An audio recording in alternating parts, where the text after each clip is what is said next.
a deep breath and remember who you are. Yeah, they're gonna mess with you, baby, you're a star. Stepping in the spotlight, you know that it feels right. Time to put up a fight, honey. Got nothing left to lose, so let's start right now. Everybody want a piece of you. Gotta give them what they want, it's true. You're so funny, yeah, so iconic. If you didn't know before, now you know. Now you know. Take a big step away from who you were. Flashing that smile and the whole world's a blur. It's a blur. Positively powerful Wednesday, 10 a.m. It's the place to be on the socials. We live stream with Stacey Steinmiller, who joins me today. Is your coffee? Did your water boil for your French press? Did it work? It did. Letting it sit right here. It's a little single serve French press. Look at that! Look at and that! I got my little kitty mug. How much pretension can you take in one morning? I'm just kidding. I'm just kidding. I've always been fascinated with people who have the patience for French press coffee. I hear it's really, really good. Never had it to this date. So, and I specifically avoid it because I don't want to like it, because I don't feel like ever having to make it. And if I like it, I'm going to want it. And then that is what I call a paradox. It's like 3 minutes. Huh? I see what you did there. I segued. Now, a little boomerang segue came around, hit you in the back of the head. Today we're talking about the entrepreneur's paradox. Why working harder keeps you stuck, and what actually creates freedom. And this is one of the things that one of the subjects that Stacey Steinmiller excels at. It's the root. It's the foundation of everything that we discuss on this show for the most part, and it all has to do with energy. And well, let's say maybe you can do it better justice than I can. What do you say? Being you wrote the article. I did, yeah, and I feel like part of me was like, I talk about this all the time, but I feel like it keeps needing to be talked about in different ways and in different angles for the information. Absolutely. Yeah. So, yeah, and essentially, we get into this doing mode. I have to work harder. I have to do these things. And when we're in that mode, we get some dopamine of feeling like accomplished, or I got some stuff done, but you're just often feeling like you're running in circles and you're not actually getting anywhere, and it exhausts our system. And the way we get out of that is actually stepping back, going from doing to being, and coming into our energy, like how I actually am, not how I want to be or wish I was or think I should be or how I know to be, but what is my actual energy communicating right now? And it's really hard work because we have to be so honest with ourselves, and it can be really icky and gross, especially in the beginning of this work. Yeah. So what's an example, like for someone like me, an entrepreneur, and someone like you, an entrepreneur? What would be like sort of like the universal example of this? We all experience relatively the same thing at some point. Yeah. So I think a big universal example could be you're like sitting at the computer trying to like fix something or do something and get something done, and it's not working. You're getting frustrated, you're getting angry. And instead of actually like taking a step back or taking a break or running to go get a coffee or do an errand or do anything else, we lock ourselves in, like, and just be like, I have to get this done now. Double down on the problem. Yeah, we double down on the problem. And then once you start doing this work, all of a sudden you realize, and you actually take that break and you let yourself do whatever else, then suddenly, like, you might get this phone call that helps, or you run into somebody and it helps, or you get an insight and it helps, and you start to realize that these answers aren't coming from like forcing yourself to an answer. Like, that's not how the answers come. If you start to step back and look at all like the biggest insights and turnarounds and things that have happened in your business, it's like, oh, that came out of nowhere, or it feels like nowhere. Oh, that came out of nowhere. But it was about shifting your energy and your state of being. Yeah, Right, it's right. wild. It's wild. And we as business people tend to revert back to the principles that we learned somewhere, whether it's in school or through a mentor or something, where it's like, knuckle down, work on your time management, be more efficient. Yes, efficient. Yeah. Delegate more if you have a team, delegate more to things, to people and that kind of stuff. And you astutely put it in your article that it's not like a time management problem. Yeah. It's a belief problem. It all comes from what you believe, the stories that you're telling yourself in the midst of these problems, in the midst of your day-to-day.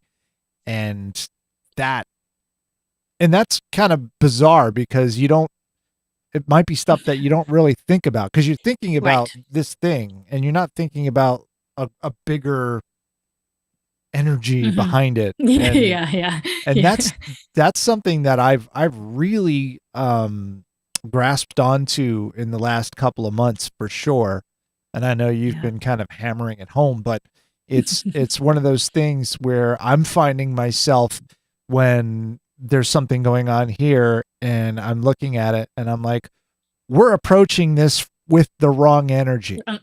Yes. We're going into, how it is, where you see something that's coming up and you're like, oh, I'm so dreading that. I don't want to do that. That's going to be such a pain in the ass. That's going to be such a problem. And it's like, well, yeah, now it is. And I know we've talked about this before, because it all kind of comes around to the energy thing, So then you've got to really kind of come like back and focus on your beliefs. Yeah. And you had like a little system for that I read in your article. What would I'm trying to think of a way to just like, all right, so what's the like system? What's the system? Right? How do you do that? Just reading that system. Well, they put some prompts in there. A lot of it is reflection, right? And where do we go here? I'm scrolling up. So yeah, and I wanted to offer some things that go beyond meditate for 10 or 20 minutes. And not to say that that's not helpful. I think people, that's like their gateway into a lot of this work. As they start doing some meditation, they notice when they meditate, they're a bit more clear, a bit more focused, and so forth. And so I wanted to offer some prompts to go deeper, right? To offer something that goes deeper than maybe doing some meditation or deep breathing or exercises like that, and really getting into, about asking yourself about your ability to succeed. Like, what is that about? And because it's probably really rooted in, I succeed because I forego sleep and I just work myself into the ground, or, something like that. Like, we want to unearth what those beliefs are about success, and so that you can see, well, what if I could be successful without foregoing my sleep, without foregoing dinners with my family? What if I could be successful and take vacation at the same time? And when we don't even let ourselves think that that's possible, you're not going to build the life that will make that possible because you don't think it's possible, right? That Right. makes sense, right? You Yeah. I can't mean, create something if you don't think it's possible. when You're not someone going to be says, focused on that. yeah, when someone says, you know, when was the last time you had a vacation? You go, oh, yeah, right, vacation, as if. I mean, Right. there's the problem right there. There's the problem right Exactly. there. You've Yeah, and there's gotta like a you've gotta moral make that. judgment.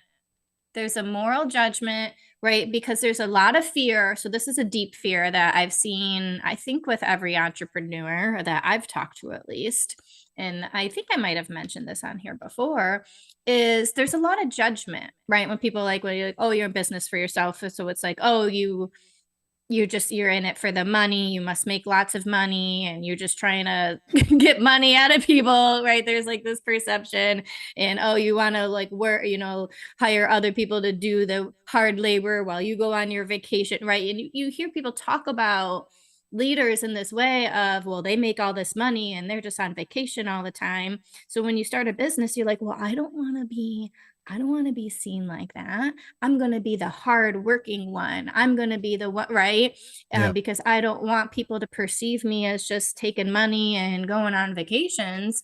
But then we inadvertently set our lives up for an extreme grind, which is more of a grind than the grind that we were trying to exit to begin with by leaving the 9-to-5 job, right? The whole point was for freedom, right? Because people go into business for themselves because they're like, I want to work on my own schedule. I want to do things when I want to do it. But then you're like, well, I don't want to be seen in this way. And then you end up creating the same problem because of your belief systems. So, yeah. But that's a common one, I think, that most people struggle with. And you, one of your ways to kind of start breaking the cycle is to take like 20 minutes aside and journal. Yeah. With Yep. these prompts that you talk about, like, what do I believe Yes. about my ability to succeed? Why? Right. Yes. Where did these beliefs come from? What evidence do I Yes. have that contradicts these beliefs? Write them down. What do I need to believe instead to create the life that I actually want? And this is where I think it kind of separates the I mean, it separates the believers from the non-believers, really, because the ones that say, oh, that's a bunch of hokey, right, that's where it stops for them. It goes, brr, that's it. Yep. And Yep. I believe that I actually like the little the journaling thing where we take a couple of minutes and you just write a story about what your life is at that, what you see it as, and it's almost like a little, because I'm a dreamer, I'm a daydreamer. I like to daydream and think of the things that I want. So I'll write down and say, wow, today is a great day. I'm so grateful that my business is doing this and this is happening and that's happening, and the family, we're all going here, and this is all stuff that I've got in the back of my head that I want to do. And the feeling that you get from that, I mean, it feels good. You're like, ooh, this is fun. This is joyful. This is incredible. And then you can remember those feelings and start applying them to your day to day. Yeah. And it actually makes a big difference. It's amazing how much of a difference it makes. Right. Yeah. Because then you go into, working, whether it's with your clients or your staff or whatever. And now you're in this energy that everything is working out and I am balanced and I don't need to sacrifice my health or my relationships or, in order to have the success that I desire. And that's where it's really a holistic approach. And about my work, it's about people wanting to, I want time with my family, I want my marriage to be better, I want my relationship with my children to be better, and they realize that you need to start to relate to your business differently to support those deeper goals. because I see everything as relationship, So if you're going to start to resent your business, the same thing's going to happen with your business when you start to resent your spouse, right? Right. Like that same energy, So it's like when you start resenting your spouse, like that is a really bad place to be in, which is why gratitude and appreciation are like one of the cure-alls. So yeah. So same with your business. When you start resenting it, you're going to treat it like shit, right? Because you're angry and you're not meeting your own needs. And you're not meeting your own needs because you've decided that that's not possible for you, right? Like you've created your own hell. And a lot of this stuff is sort of unconscious from Yeah. our own, Uh-huh. our own doubts Yes. and everything. And you, once again, you have to recognize that you're doing that. So like, how do you, like, what is, when you choose something unconsciously, it just sounds weird. It sounds, because it's like involuntarily choosing something. What? Well, so it's basically recognizing, and that's where the reflection prompts, or you get really honest about what you're doing with your day, right? So if you're like, well, I don't really believe in working myself to the ground, right? Let's say that somebody's like, but yeah, okay, well then, right? Then, okay, for the rest of the day today or tomorrow or whatever, pick a day and I want you to write down everything you actually do that day, right? And you take like inventory. And then you see, I didn't eat until 11 a.m. Or when I did eat, this is what I ate. Or when I talked with my staff, it was, criticizing and I didn't really take much, I only took 5 minutes with them or whatever it is, right? Like, so you need to look at the data of how you're actually showing up. To get around some of those belief systems. And these are the things that I would then, have, if somebody was resistant around that, then I'd give them like homework, right? So that's the thing with coaching. It's so individualized of, okay, if this is going on, well, your homework is going to support becoming more aware to buy into this idea that, oh, right, I am getting in my own way. Because until we truly accept that, it's going to be hard to make any changes to start to live differently, right? Yeah. Yeah. Yeah, and I love the idea that energy creates results as much as your actions do. And that's a hard pill for a lot of people to swallow, because you're like, no, I have to actually do this. And there are some doing, Yes. but when you have the right energy going into it, you start to realize that sometimes the path becomes easier and you have a different viewpoint. So you're able to, I don't know, you Yes. can discover a new way to do something that didn't occur to you before. And it's just like before when you said, just kind of happens, like it's a miracle, like, whoa, this, I Right. didn't think about this before, or this just appeared. And it all kind of lines up. It all lines up, but you have to get yourself in that right position for it to line up. Yes. If someone is watching right now and they say, okay, but I still have to do things in my business, how do you how do you balance the aligned energy with taking action? Yeah.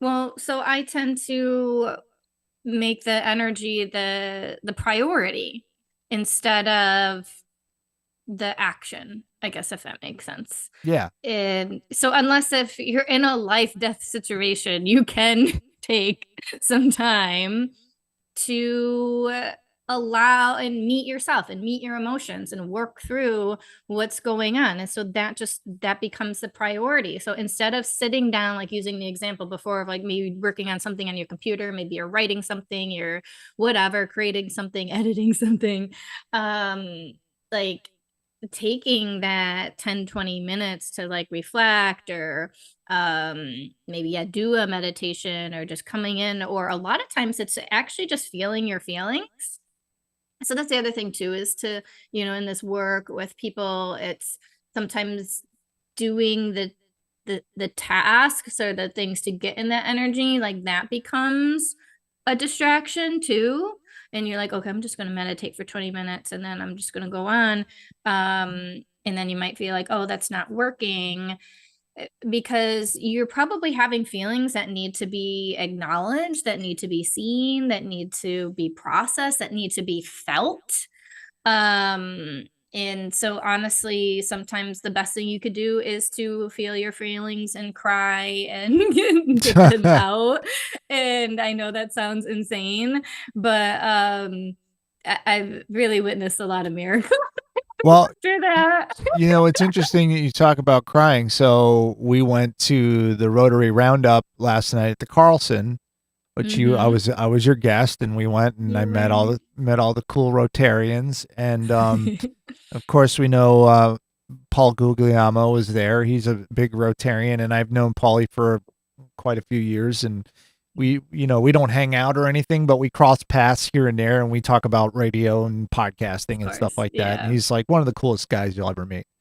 And we were just talking about the struggles of owning a small business or a startup, or just being your own boss. And he shared a story with me where early on in the craft cannery, in his business, the craft cannery, it was like payroll. And he said he had just covered the payroll, and he had like, less than $1,000 in his account after he just covered payroll. And he went out to his car and he cried. Yeah. And he's like, and it wasn't tears of joy because he got it. He made the payroll. Right. It was because I'm going to have to do this again next week. Next week. Yeah. But that acknowledgement, that release of the energy, it does help you get through that. And it helps you kind of reset and go, okay, all right, I can accept this. I'm doing it. Yeah. But you have to acknowledge those feelings. You can't bury them. You can't deny them or ignore them. You have to acknowledge those feelings. It makes a huge difference. And sometimes you can't understand why it's making a difference. It just is. You feel it. You're like, I feel better. Why? I feel better. I just cried. Why do I feel better? To make any sense, I should feel worse. Right. And that's like a cultural thing too. So we have to then undo all those beliefs, right? Like there's so much shit to undo.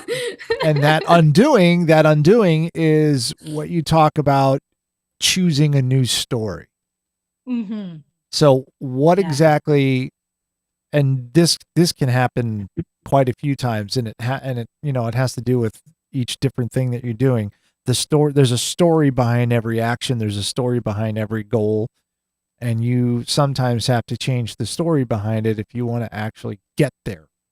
Mm-hmm. What does that look like in practice when you're having a hectic work day and you're like, because sometimes I can't think, I've got so much going on. I'm like, I can't think, all right, stop. Let's talk about this. Let's think about this story. Yeah. But you kind of have to. Right. Well, and that's where the journaling can be really helpful. And maybe let's use that payroll example that you brought up. I'm glad you brought that one up, because that is also like tends to be a very high stressful thing. Yeah. So say, like, okay, made the payroll, using Polly's story, like crying, like, oh my God, I got to do this again. And then, so when you start to like process and you feel a little better after you cry, but then it's like recognizing, wow, have a lot of pressure that I'm putting on myself right now, right? I'm taking responsibility, because it's a scary thing to feel responsible, not just for your own livelihood, but then feeling responsible for your employees' livelihood and making sure that they get the money that they earned and deserved, and so that they can feed their families. And that can be very heavy. So then it invites us, right? So it invites us into, what are these stories that I have around responsibility? And how I actually show up and serve as a leader. Because when we start taking responsibilities on energetically that aren't ours, it's actually worse. But we tend to just take those. We do that with our children. yeah, spouses, like we do it all over the place. So for example, I'm back thinking, when I had my therapy practice and so forth, and working with intense trauma, and people, when they were coming in, were really often at, like, they've been in therapy for years and years and years, and it's like almost feeling like you're my last hope. So like I need these symptoms to go away. And there can be a lot of pressure, right? Of like the ego will take that on. It's like, oh, it's my job to make their symptoms go away. Like almost like I need to save them. Mm. And that's not the energy, because you know what that does? That just increases the helper's anxiety and pressure and stress. And it's hard to lead energetically from that place. So it's learning and undoing what this responsibility stuff, so that actually when you take less responsibility for other people, you're able to hold more and lead more. And that has like a positive effect on your energy and of your employees or clients or so forth, and things start working better. I know I'm kind of glossing over some things here, but and hopefully Well, I there's only didn't so go much too that far you from can do in 30 minutes. yeah. Sorry. Yeah, I'm like, oh my god, I'm getting really deep here, and we're almost done. So maybe we can pick that up another time. But yeah, I guess it's saying like there's usually a lot of to invite understanding these beliefs around a lot of stuff, like responsibility and what we're responsible for, and our desire to save others or to fix others or to right. And people that have businesses tend to want to save and help fix others, right? So Yeah. And really, it really comes down to, this whole conversation really comes down to kind of a simple idea that your where you are with your business has just as much to do with your attitude as it does yeah, with your actions. I mean, yep, that's to simplify it down yep, to that, is no matter what it is that you're going, whether you're going into a meeting, whether you're going into some task that you don't like to do, whatever it is, the energy that you bring into those things, those duties will affect the outcome, yeah, whether you want to believe it or not. I mean, you should believe it because it's true. If you don't yeah, believe it, then I think you're doing yourself a disservice, because now mm-hmm. you're unable to, it's like a block. You can't get Yes, past that because you don't believe that it's there. right, exactly, yeah, exactly. So let's see, what would we say? What did we learn? Dun dun I love it. dun dun dun dun. We learned Get the music that going. you're unconsciously choosing your doubt, right? We Yeah, talked about that. And people yeah, saying, I'm not enough, all these different things that you're repeating to yourself. Don't do that anymore. Number 2, your energy creates results, not just your actions. Hey, I just said that. What do you know? yeah. Wow, look at It's almost you. like I read this stuff beforehand.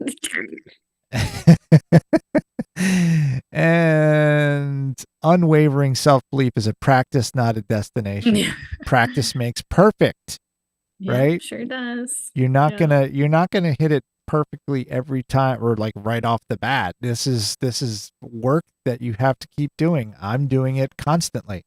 I'm yep, constantly, and I'll, take 2 steps forward and a step back, and then 3 steps forward and then 4 steps back, and then, a little dance.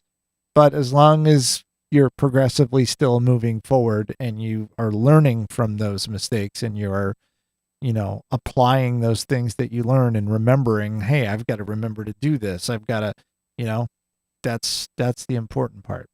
And yeah. here's the bonus. This is my favorite part. Ooh, bonus, Scott bonus. likes obnoxious flying text. Yay! Little Scott fun fact at the end of Yeah, a each little fun episode now. fact. It's just one of those crazy things that I Take do. a deep But anyway, it was fun talking about this stuff. We've been talking about energy work since day one, and we still talk about it, and it works its way into everything that we do because it's important. So don't forget what your energy is. RadicalLifeCoach.com for the Energy Queen. That's your new title. The Queen of Energy, the Queen of Good Energy. Rockvox.com if you want to do a live stream like this, or if you want to do podcasts. We've got, studios and professionals who can help you do it. You can just walk in, talk, and walk out. We handle everything else. And we will catch you next week on this awesome show. Take care. From